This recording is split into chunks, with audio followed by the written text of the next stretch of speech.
Good morning. Welcome to my garden. It's an amazingly warm day, the end of May. I garden in Zone 6A, and I'm in southwestern Ontario. I say some things are out and well ahead, and some things are just taking their time, and some things I've just planted. So enjoy as I turn the camera around and we walk around. Okay, I'm going to start here with my peonies. I've got some herbaceous peonies here, and the season sort of got away on me, and they got too big before I could get the peony hoops in, so some of them are really falling over. Say, they're such a beautiful flower. It's a shame that they're so short-lived. So this is my whole peony bed here, and as you can see, I've got some bedding plants that I'm going to be putting in shortly. And we have a rose here that's going to be going in the ground. This is a David Austin rose, Teasing Georgia, that's going to be planted there and going up the trellis. Back in this corner, I have an Empress Woo here who is just growing just wonderful. I believe this is his 4th year, and I think we may have to move him to a bigger spot eventually. As you can see, he's also overtaking the smaller hostas that are below him, so they pretty soon might not be seeing the light of day. And over here, I have a white brugmansia, and we overwintered this beauty, and it's still in the pot, but it's actually going to go in the ground there as soon as I get a chance to get it in there. I had mentioned that I had planted some stuff, and as you can see, all these stakes are all dahlias, and I have them in color.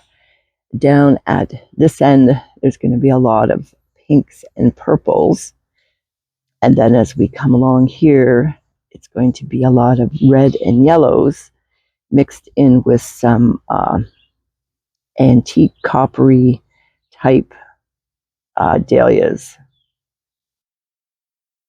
So, and then it's going to end with red over here, and on this telephone pole, there's going to be a lot of red and yellow climbers, which down here I have them cardinal plants already growing that I grew from seed. These pots in the garden are hibiscus that I overwintered. They're just starting to get climatized out here. Over here, my Baptista is really starting to come out nice. So I believe I've had it for 3 years, but I've moved it in between that. So I think this is its 2nd year in this position. So that's a little closer look at it. And then I've got a painted daisy that's just getting ready to bloom here. And over here on the clothesline pole, I have my clematis, and the purple one is Nellie Moser, and then the white one that is just starting to come out is Diamond Ball, I believe, and it's a gorgeous white one.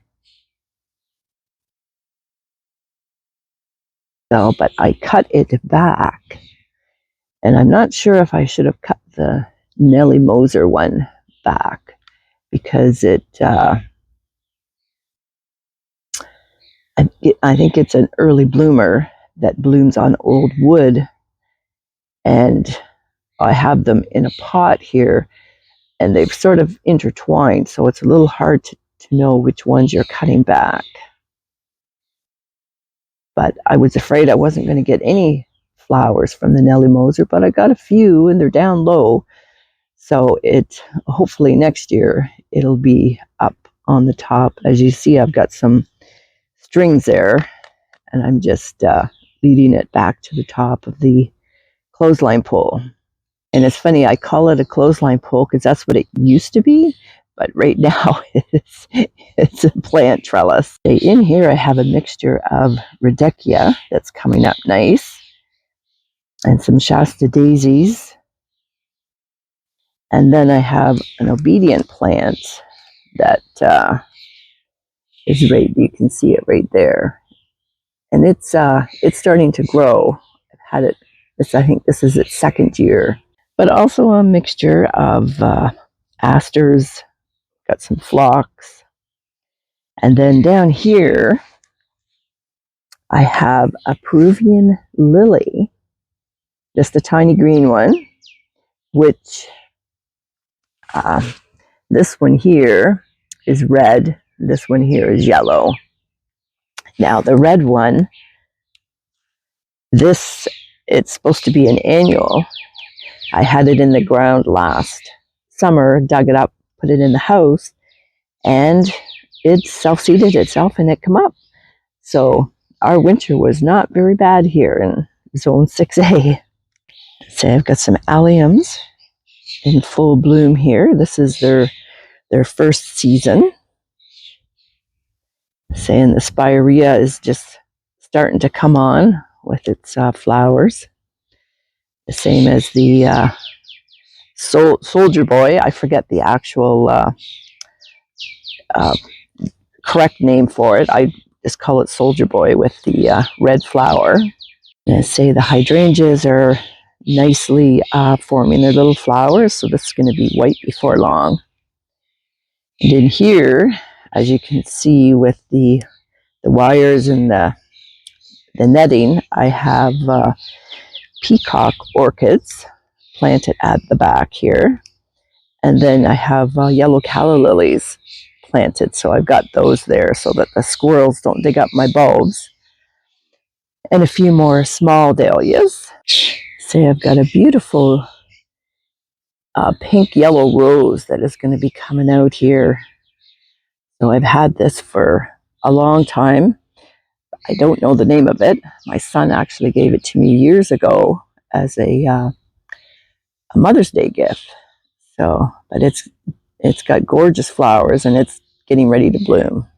As well as I've got two little yellow roses here, and these actually used to be my grandmother's, and they're now in my garden doing wonderfully.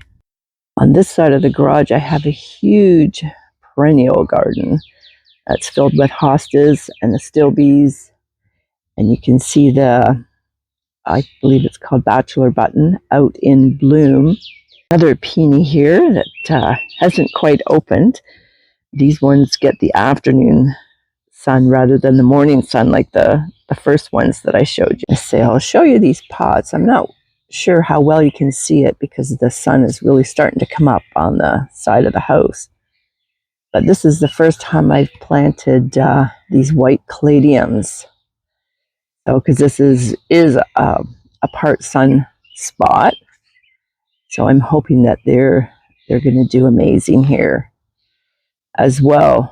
All of these are all part sun. Oh, and I have another one here. So I'm going for the look out front of purpley whites and pinks this year. So over here I have an Edo peony. And the name of this one I don't remember, but it has got so many blooms on it. Hopefully you can see okay with the sun coming up. This is another Edo peony, and this one's called Candy Floss. And it has a yellow peony with a bit of pink. So, and it always comes out after the fuchsia colored one over there. Here against the north side of the house, I have another David Austin rose, and this one again is Teasing Georgia, and it has gorgeous yellow flowers. As you can see, it's just starting to get its buds. But it'll be interesting to see the difference with this one because it puts on a tremendous bloom in the early spring, like probably in mid-June, I would think. First part of June, it's just going to look absolutely beautiful. But then it only has a few sporadic ones after that. And I'm really excited to see the one that I showed you earlier that's not planted. And it's going to be facing south. So I'm really excited to see the difference and to have blooms all summer. So I've got a nice purple lilac here, or lilac, a nice purple iris coming up. But as you can see, some of them have been beaten up. We had some big winds and rain the last few days, so they were standing so nice, and now they've just sort of got beaten up by the wind. And these are beautiful ones. Bring it up closer there. The purple and the white, and then the dark purple ones. And again, they're so beautiful for such a short period of time. Well, I hope you enjoyed that quick little tour around my garden. It's definitely a work in progress, just being the getting close to the end of May, especially in the zone that I grow in. In some years, we can still be hit with a late frost in May. So, but I know I've been watching the weather continually, and I think we're good this year. So we actually are going to be getting our tropicals that we overwinter at Hemans this weekend. So I'm excited about that. So I will have to show a video of that, getting them and how they look. They just look beautiful. And my name is Bev, and my channel is Life's Better in the Garden. Now, I hope you enjoyed this video. If you do, please hit like, give me a thumbs up. I look forward to making more videos for you.